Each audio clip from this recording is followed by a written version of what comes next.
Usebenza phambili. Ungayibhelela usha.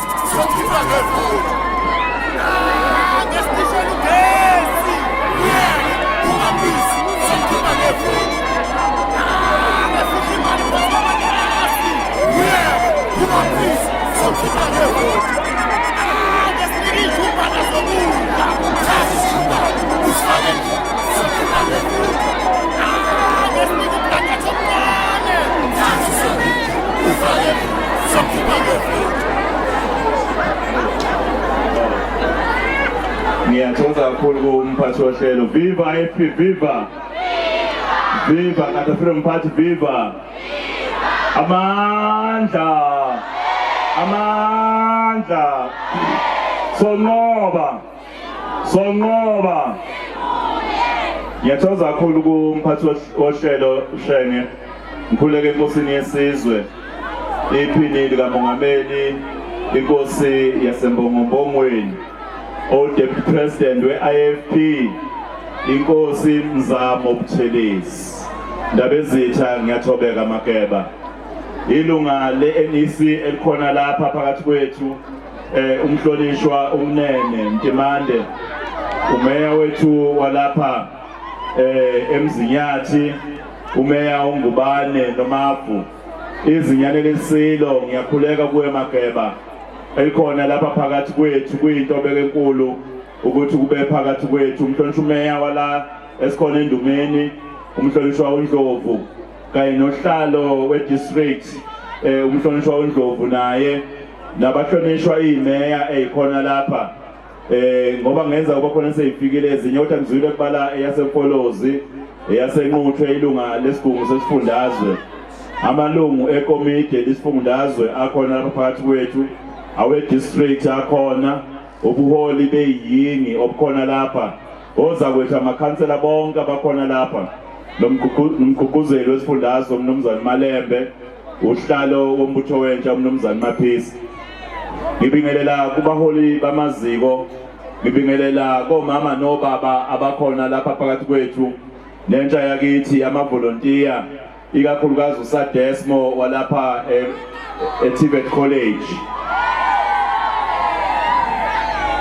Ngithokoza kakhulu mphathi wohlelo ukuthola leli thuba lokukhuluma kafushane egameni leqembu lenkatha yenkululeko yesizwe.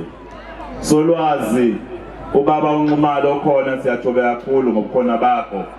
Sibuthene lapha ukubhunga ngekusasa lesifundazwe sakithi kwaZulu Natal. Thina sonke lapha siyingxenye yomlando omude walesi sifundazwe wokulwela inkululeko yabantu abambisholo. Umzabalazo omude owaqala ngamakhosi akithi kwaZulu Makeba zinyanelesilo, nokwaholela eyimpini eyiningi ezaziwayo ezingumnikelo wokulwa nabacindezeli. Njengoba silapha eMzinyathi, umoya wethu ugcwala kakhulu intshisekelo nogqozi lokuqhubeka nempi yokuzikhulula encinizelweni ebhekene nathi kuze kube namuhla. Ngiyathokoza kakhulu nakwabeyindaba abakhona phakathi kwethu, amaphoyisa nabasiphelezelayo. Kulapha eMzinyathi lapha okwaliwa khona impi enkulu namangisi, nalapho uZulu anqoba khona isandlwana lapha yanentabeni eseNquthu ngaphansi kwemeya yethu uMsheni. Manje sesibhekene nempi yokupha, yendlala, yongabibikho kwamathuba emisebenzi, yobugebengu nokunye okuningi. Lapha nje eDundee naseyindaweni eyiseduze kunezinkundla eziningi zempi yomzabalazo wabampisholo bebhekene nabamhlophe. Lokho kukodwa nje kusho ukuthi le ndawo inethuba elikhulu lokuthuthukisa ezokuvakasha nokuyinto engadala amathuba emisebenzi. Ishwa ekhulu ukuthi siholwa uhulumeni wesifundazwe ongenawo umbono ukuthuthukisa ezomnotho ngenhloso yokudala amathuba emisebenzi. Udaba lokuthuthukiswa komnotho udaba osekhulwini kithina njengenkathi. Ngakho ke uma singena kuhulumeni wesifundazwe siyosebenzela ukuba sikhulise umnotho wesifundazwe ngesivinini esikhulu. Ukhetho oluzayo luzoqondana nethemba loguquko. Wonke umuntu uyakuvuma ukuthi izinto kufanele ziguquke ngoba kuningi kakhulu ukwehluleka osekube uphawu lokusebenza kwe-ANC kule minyaka engama-20 edlule KwaZulu-Natal. Na i-ANC iyayivumela yona ngokwayo ukuthi kukhona into eyonakele kakhulu njengoba bekubone ukufanelekile ukuba baxoshe kuze kube kabili omongameli bezwe. Niyokhumbula ukuthi owayengumongameli wezwe uMhlonishwa uMbeki akaqedanga ihlandla lakhe lesibili. Umongameli wezwe uMnumzane uZuma akaqedanga ihlandla lakhe lesibili. Lokho nje kukodwa kuluphawu lokuthi ukhona umonakalo okhona eNingizimu Afrika nalapha KwaZulu-Natal. ANC uqobo lwayo ishilo kaningi ukuthi ibe neminyaka eyishumi eyincithakalo ekuphatheni kwayo, isho ngomlomo wayo. Kodwa inesibindi sokuthembisa uguquko futhi. Abantu bawulesifundazwe bazi kahle ukuthi ingwe kwayiwaguqula amabala ayo. Unyaka nonyaka i-ANC iyabavoti yenze izethembiso ezingamanga aluhlaza cwele. Unyaka nonyaka i-ANC yehlulekile ukuyifeza lezi zethembiso. Singofakazi bezethembise ezingasilo iqiniso eziningi ngokweqile. Manje sesibhekene nesinye futhi sethembiso sokuthi ingwe izowaguqula amabala ayo. Ade umongameli wezwe elaphaya emabhida enzethembiso zamathuba omsebenzi. Kodwa sikwazi kahle mhlophe ukuthi konke lokho akunakufekezeka. Uma singasebenzisi ivoti lethu mhla ka-29 May ukushintsha uhulumeni ophethe, sazohlupheka futhi sazohlupheka kanzima. Laba abafundayo nje ingane zethu eLayiTibet zisazophuma ihlale emakhaya ngenxa yokungabikho kwamasu okudala amathuba omsebenzi. Lo hulumeni awunandaba nabantu. Ingakho nje ingane lezi ezisemaTibet nasema-university bedle imali ka-NSFAS zingenawo NSFAS. Kabasisukumele ngokuphuthuma isiqalekiso sobugebengu esibhekene nathi la. Ingane yentombazane nje nomama abakwazi ukuhamba emgwaqeni mase kumpisholo. Bawumbozile umdlavuza wenkohlakalo. Kubona ukukhuluma ngeenkinga nje kungenziwa lutho. Babona sengathi sebezixazululile uma bekhulume ngazo. Kubona nje bacabanga ukuthi kukhona abakwenzile ngobupha nokungaqashwa njengoba bebaningi kangaka abangasebenzi. Ngoba nje bekukhulumile ngakho umongameli uRamaphosa ukhulumile ngento eyodwa ngesikhathi benalokho abakubiza ngokuthi January 8 statement. Waphinda inkulumo eyodwa futhi ngesona nakuyimanifesto kaKhongolose apha emabhida ubephinda nje amaphupho nezethembiso ahlale ezenza minyaka yonke. Kodwa ngibona ngazi ukuthi mina lohulumeni ophethe usephelula amaqhinga njengamanje ukuthi bangenza njani ukwenza isiqinisekiso ukuthi nanibuyela yithemba libe nesasiqhakazile. Izingane zethu zithi mayikhula ifunda isikole zibe nethemba ukuthi mayikhula ziba ndala zothola umsebenzi impilo yazibe ngcono. Akusekho konke lokho njengamanje. Uma sixazulula lo mongo wenhlanganisela yezinkinga, izwe lakithi liyobe lisendleleni eqonde ekuvuselelweni futhi liyokwazi ukubhekana ngempumelelo nezivunguvungu zomnotho ezikhuphukayo njengamanje. Uma singazilixazululi leli qoqo lezinkinga, izwe lethu lilengelwa eweni. Kusemqoka kuba mhla 29 sixazulwe izinkinga ngevoti lakho ungawenza umehluko. Inselelo eyinqophamlando ke le ebhekene nabantu baseNingizimu Afrika ngo-2024.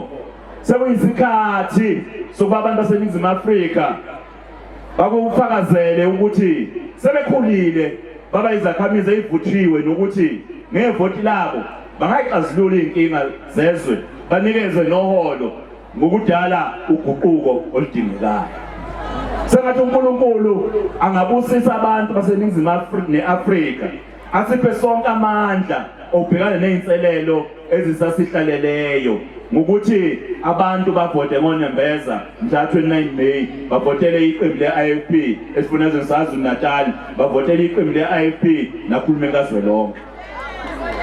Ukhalo olusephambi kwethu lulukhulu kunalokhu esicabangayo futhi siyophumelela ukuluhamba kuphela uma sihlangana njengabantu baseNingizimu neAfrika. Sekuyisikhathi sokunqanda inkohlakalo sibakhiphe kuhulumeni bonke laba ababeka idingo zabo phambi kwezabantu baseNingizimu Afrika abangena kuhulumeni batshontsha imali amathuba omsebenzi engekho bebaningi abantu abangasebenzi. Bangakanani nje abantu abalala emakhaya bengenakho ukudla abazokudla. Ucwaningo selikhomba ukuthi ngo-2025 ngabikho ushintsho abantu abangaphezulu ka-50% bobe vuka ekuseni bengazi ukuthi bazofakani ebhodweni ukuze bathole into abazoyidla. Nabaholi abezwakalisa nabakholelwa ngeqiniso esikweni lokusebenzela abantu abangaphumelela ukusebenzisa amandla abantu baseNingizimu neAfrika. Lelizwe linempilo engcono, linamandla amakhulu futhi linamandla ukukhiqiza okungcono kunabaholi balo bombusazwe. Kufanele sikulungise lokhu okhethweni oluzayo. Kufanele sifake abaholi abaqotho emandleni. Kufanele sifake inkatha freedom party ebuholini besifundazwe saKwaZulu-Natal. Sidinga abaholi abanombono wokusiza abantu bakithi. Ngonyaka ka-2009 umuntu owaphinda angene waphawula ngeenkinga ayibhekene nebhangi ithala. Wakhuluma ngokukhathazeka ngoba ebona imisebenzi yakhe idicilelwa phansi amagofu ahola laba baholi bakakhongolose. Waphawula wathi umntwana waphinda angene sasungula ibhange ithala elibhange elehlukileyo kuyo yonke iNingizimu neAfrika ukuze senze abantu bakithi abampofu kunabo bonke abampofu bakwazi ukuba nentuba yokufinyelela ezimalini amabhange aseNingizimu Afrika ayingabanikezi zona. Kodwa namhlanje leli bhange selisetshenziswa kabi njengesizinda sokwabelana kwabangani amathuba. Seliphangwe imindeni yabaphathiswa abangongqongqoshe nezisebenzi ezithile zikahulumeni. Nangempela abaholi bakhongolose amakhosikazi abo nexebe zabo bathatha imali kuleli bhange abangayibuyisela abangayikhokha imali yaleli bhange. Ngikhumbula lamazwi ngenxa yokukhathaza, ngikhuluma lamazwi ngenxa yokukhathaza kwami. Engithanda nje uzwakalisa nje ngenxa yemibiko yokuthi leli bhange lilengelwa ingozi yokuvalwa ngenxa nje yabaholi abangenambono. Uhlalo weNC lesifundazwe wathathazela ke ejaye ukuphikisana nalokho bengikusho ngoba ivikele umnyango awuholayo ongasizi ngalutho ekuthuthukiseni umnotho wesifundazwe njengoba kumnyango ufanele ngabe usebenza ukuthuthukisa umnotho lesifundazwe. Silapha ke bakwethu namhlanje uzolinxenxa ukuba mhla ka-10 March ngesonto elizayo nithutheleke eMoses Mabhida Stadium ukuyolalela usomqulu wethu wokhetho ukuze mhla 29 May nenze isinqumo esiphusile sokuletha uguquko ezweni lakithi nalapha kwaZulu-Natal esifundazweni. Lolu khetho esiyakulona fanele ngichaze kahle lokhu ukuthi lolu khetho esiyakulona akulona ukhetho lomasipala. Lolu khetho esikulona elokhetho uhulumeni wesifundazwe nohulumeni okazwelonke. Uhulumeni kazwelonke kuphethe ukhongolose nakuhulumeni wesifundazwe kuphethe ukhongolose. Lezi inkinga ezikhona indlela okuyixazulula ukuba niyovota nifake iqembu lenkatha. Niyazi ukuthi njengoba ngilapha nami ngilapha kunina hayi njengohlalo weqembu lenkatha waZulu-Natal kuphela. Kodwa ingoba iqembu lenkatha selithena uma linqobelela esifundazweni licela mina ukuba ngibe upremier noma ngibe undunankulu walesi sifundazwe. Manje ke ngizonxenxa namhlanje ukuba sihambe siyovota ngoba akubona nje ukuthi libuka ubuso lase lithi kufanele kube lobuso. Kodwa ngibe umeya waseNkandla isikhathi eside. Inkandla yayingekho namhlanje uguquke idolobha lakhona liyabonakala nokuningi. kune-TVET college eyakhiwe lapha eNkandla engihamba ngayo ufuna ePitoli yakho ikhona namhlanje lapha neNkandla. Ngumeya waseKhetshwayo uguquko liyabonakala. Manje iqembu le-IFP labona ukuthi akwenele lokho ukuba kuxoshwe kuphela abantu baseKhetshwayo. Lathi kufanele abantu bakwaZulu-Natal uma nivote kahle abantu abasha sobabeka ekhulwini masibeka imali yokwasiza abantu abasha. Bengenza isibonelo nje lapha eKhetshwayo ngibeka imali engango-20 million yokuthuthukisa amabhizinisi. U5 million ngubekele abantu abasha nje bebodwa nje eyokulekelela abantu abasha. Ngabe u5 million wokusiza abantu besifazane bebodwa nje. U10 million wokusiza wonke umuntu. Lokho kuluphawu lokuthi uma mhla ka-29 May nivotela iqembu lenkatha nizokwazi ukuthola ubuholi obuqotho, nizokwazi ukuthola ubuholi obuzocabanga ngey'nkinga ey'bhekene nani njengabantu abasha, nizokwazi ukuthola ubuholi obuzokwazi ukubhekana ney'nkinga ey'bhekene noSadeso. Ngiyafisa ukuba ngiphethe ngokuba ndabezitha Nkosi yesizwe zinyane lesilo elikhona phakathi kwethu. Ngibongela kakhulu uSadeso walapha eDundee.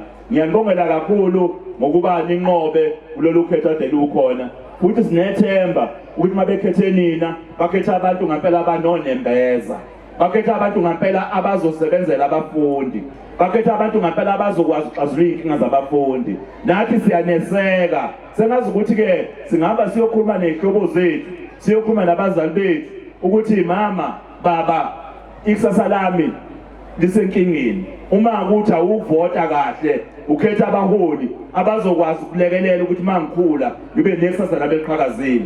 Ngiyacela ukuba uvotele indlovu ey'ntathu. Ubefikile uMnumzane Ntuli ekhuluma nathi laphaya ozoba undunankulu wesifundazwe uma nginqobe iqembu lenkatha. Wathi mama, uma nawe baba nivotela inkatha uyasinikeza iqinisekiso ukuthi isifunda saZulu-Natal sizobuyela esimeni esasikusona, ithemba lizoba khona kuwo wonke umuntu ngekusasa eliqhakazile. Amandla, amandla, amandla.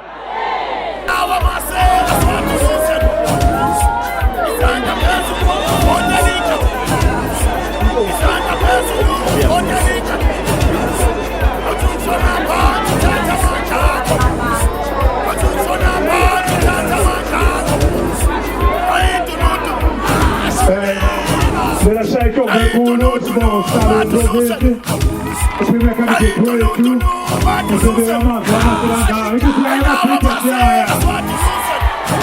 so ivotela